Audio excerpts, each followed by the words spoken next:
Good morning everyone. Welcome to Mommy Viz. Ipakita ko lang sa inyo yung santol namin dito sa likod. Meron kaming puno ng santol. So nasa mga ano na to, 20 years or more. Ayan o. Ayan siya.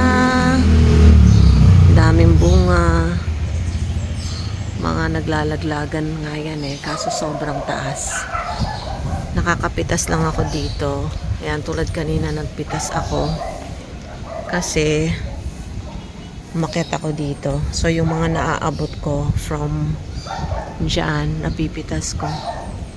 Pero kung may pansungkit sana, pwede kong pitasin yung mga malalapit para hindi nalalaglag sa bubong. Kasi pag nalaglag yan sa bubong, kanina ang dami dyan, dininis ko lang yung bubong. Pupunta kasi sa gutter yan, magbabara. Kaya dapat nakukuha sa bubong yung mga nalalaglag. Yan guys, ang lalaki. Kaso kailangan ko ng pangsungkit.